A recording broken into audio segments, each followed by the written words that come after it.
Good morning, good afternoon, good evening, wherever you are in the world. This is Grace and repot with me. So, dumating na yung in-order kong self-watering pots. And I have 3 Hoyas na nangangailangan na ng upgrade. First is this Hoya Walliniana inner variegated. This plant, I got it in 2024, I think. In June, so about 18 months na siya sa akin. Ito, may dalawa akong pot. I managed to propagate it and may dalawa akong pot about the same size, and this one is in pon and the other one is in a chunky mixture. So, itong mga i-repot ko lang today ay mga nasa pon and nasa self-watering pots din naman, pero mas maliit kasi yung reservoir nila ng water. So, mas mabilis silang natutuyo, especially ngayon na medyo naglalush na yung plants. So, definitely kailangan na ng upgrade, and itong bagong self-watering pot nila ay mas marami ng water reservoir. So, mas matagal na bago ko kailangan isipin na i-refill yung reservoir nila. So, ito lahat mga i-repot ko ngayon. Lahat sila multiple cuttings in the pot. And may mga iba na mas mahaba than the others. But lahat ay may new growths. I'm hoping na mas mabilis pa siyang mag-grow ngayon na repotted na siya, refresh na yung pon, or may bago ng pon. I really like this plant kasi at first, pagka bagong tubo yung mga dahon niya, pink din siya. So, katulad ng Huskeliana inner variegated. Ayan, gusto ko yung mga ganyan na nagpipink yung mga dahon. So, kahit na hindi ko pa siya nakakita ever na mag-flower, napapasaya niya naman ako with the pink leaves. But hopefully this year, masaksihan ko na din siyang magpeduncle at mag-flower. Itong Hoya Walliniana inner variegated ko na nasa pon, linagyan ko siya ng trellis. So, yan ay tawag dito, bonsai wire na twinist ko lang. So, ito tatry ko na i-trellis. Yung other one na in soil, gusto ko naman i-try na nakalaylay or pabagsak. Kasi ang ganda rin ng itsura ng flowers pagka pabagsak yung mga stems tsaka yung mga dahon. Sa labas nakikita ko yun sa mga ibang hoyas ko outside na nagte-trail. Yun, ang cute ng display nila. So, gusto ko silang makita in 2 ways in the future pagka nagka-flower na. So, ayun. Dito, nire-refill ko na lang ng pon yung pot. So, ganun lang. Usual na repotting method. Mukha namang sturdy yung pagkakaayos nung mga propagations kasi matagal naman na to eh. So, well-rooted na sila. So, ayun, kailangan ko na lang i-backfill yung pot. Yung mother plant ito, bale yung nasa soil, ilang beses na siyang nag-throw ng, tawag dito, reverted vine or stem. So far hindi ko pa nakikitang bumalik yung variegation sa reverted stem. Tapos ang ginagawa ko, kinakat ko yun. Tapos nag-encourage yun na nagko-promote yun na magkaroon ng new growth sa ibang parts yung plant. So, medyo lush yung other pot ko nito. Pero okay naman, parang halos magkasing laki or magkasing lush sila tingnan nitong pot na to. Although ito nga, multiple propagations in the pot siya, so mga 5 at least na stems yung nandito. Unlike yung nandun sa soil na parang 2 lang. Tapos, nag-branch out lang talaga ng nag-branch out kasi kinakat ko kapag nagkapatubo siya ng green na vine. So, syempre, hindi naman natin sinasayang yung mga cuttings na yun. Tapos, tinatanim ko rin sila. And so far, sa observation ko, mas mabilis ngang tumubo or mag-grow yung mga green versions or green vines than yung variegated. Ito, 18 months, ganito siya lumaki. Although, parang okay na din, no, for that time, considering na inner variegated nga ito and most of its leaves are white. So, okay na din. Pero mas mabilis talaga yung green.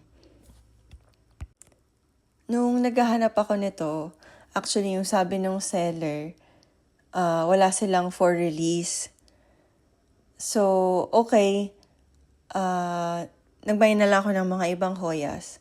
Pero nung ipapadala na nila sa akin yung plant, sabi nila nakahanap daw sila ng maliit. Tapos buti na lang nagkaroon na ako nun kasi parang hindi na ako nakakita ulit. Okay, next. Ito namang Hoya Nicholsoni New Guinea Ghost. So itong plant na to, I got it as a rooted propagation. Nung minayin ko siya, rooted propagation lang siya. Pero nung nakuha ko siya, since nag-iipon kasi ako ng plants bago ako magpa-ship out para sulit yung shipping fee. So, nung pinadala, meron na siyang growth, konti. Pero sobrang small plant pa rin niya, considering nung nakuha ko siya. Tapos, ito na siya ngayon. 2024 ko rin to nakuha. Tapos, silver siya nung nakuha ko siya. Not sun-stressed like this one. So, yung main plant, yung mother plant ko nasa labas, medyo ang tawag dyan? Kaka-repot ko lang din recently kasi for some reason, naubos yung lupa or substrate dun sa pot na yun. Tapos, na-uproot or nahulog yung mismong plant. Pero buti na lang, hindi pa naman natuyuan ng roots, so nairipat ko pa siya and buhay naman yung plant na yun. So, nakasabit lang siya sa labas dun sa Hoya wall ko. Wow, Hoya wall, pero may mga iba namang nakahalo dun. Pero mostly Hoyas yung nasa wall na yun. Ayun, so nakasabit lang siya dun, pero yung wall kasi na yun, may puno yun sa taas. So, filtered light yung nare-receive ng mga plants dun sa wall na yun. So, hindi nagsa-sun stress yung New Guinea Ghost ko doon sa wall na yon. So, ito naman, nakapwesto to indoors, malapit sa bintana, sa kwarto namin. Kasi favoritism yarn. Okay, so gusto ko talaga yung ganitong nagsa-sun stress and alam ko na yung potential siyang mag-pink ng ganito kaya nilagay ko siya malapit sa akin and malapit sa bintana. So, lagi ko siya nakakita. Ayan, ang saya-saya kasi nag-sun stress nga siya. Ay, ang cute ng colors niya. So, ito, nung nandun siya sa old pot, yun nga, yung maliit lang yung water reservoir. Madalas siyang nagpe-paper thin, as in sobrang nipis. Tapos, natatakot ako na baka hindi ko mapansin na numipis siya, tapos mamatay. Sayang naman kasi medyo humahaba na siya, naglalush na siya. So, talagang nangangailangan na siya ng repot. Ayan, hindi na siya matutuyuan ulit and mabubuhay na siya ng matiwasay. Next! Itong isang to, yung pinakamatanda sa kanilang tatlo. Ayan, medyo obvious naman.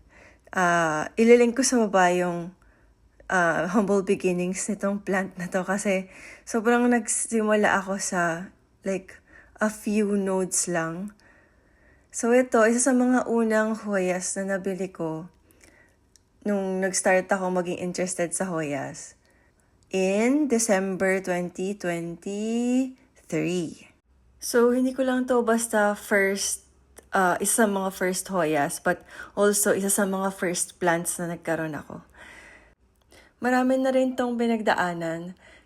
So since nag-start nga ako sa sobrang liit na halaman for this plant, nagtitipid pa kasi ako noon and ayoko bumili ng malaking halaman. Tapos hindi pa ako confident na kaya kong buhayin kasi nagsa-start pa lang din akong maghalaman noon. So nakakatakot bumili ng mahal kasi paano kung mapatay ko lang, edi sayang yung pera. So I tried small plants first. Tapos ito nga, a few nodes lang siya. Ginusto ko lang talagang subukan. So, nainip ako kasi parang wala siyang ginagawa for ilang weeks na niya sa akin. So, yung konting nodes na meron ako, kinut ko yun, tapos pinanim ko ulit. Tapos, okay naman, nag-root, tapos nag-start mag-grow. But, nung parang okay na siya, biglang nagkaroon ng root rot, tapos hindi na siya nagpa-plump, na nade-dehydrate siya, tapos kahit nadiligan ko, hindi siya nagpa-plump. So, ayun na, sign na siya na nag-rot na yung roots. So, ni-restart ko ulit. So, ilang beses yon nangyari nung start nitong halaman na to. And, finally, na-try kong magpon nung parang a few months later. Kasi, natutunan ko from isa sa mga nabili kong Hoyas, tas dumating sa akin in pon. So, yun, trinay ko dito. So, try ko dalawang setup, isang in pon sa loob ng bahay and then isa sa soil mixture outside. So, parehas naman sila na nag-lush, pero yung nasa soil mixture outside, nag-root rot ulit. So, nirestart ko ulit yun. Tapos, dinivide ko na lang, tapos yung iba, binenta ko na lang yung propagations. Ito na lang yung kinip ko, yung nasa pond, indoors. Nakaka-proud pa rin talaga na makitang ganito naka-lush, ganito nakalaki yung halaman na nagsimula lang sa 3-4 nodes. So, ayun. Pero, itong plant na to, hindi ko pa siya nakakitang mag-flower. Itong specific plant na to. Kamukha lang din naman niya yung flower nung Cronia na black silver na meron ako for sure.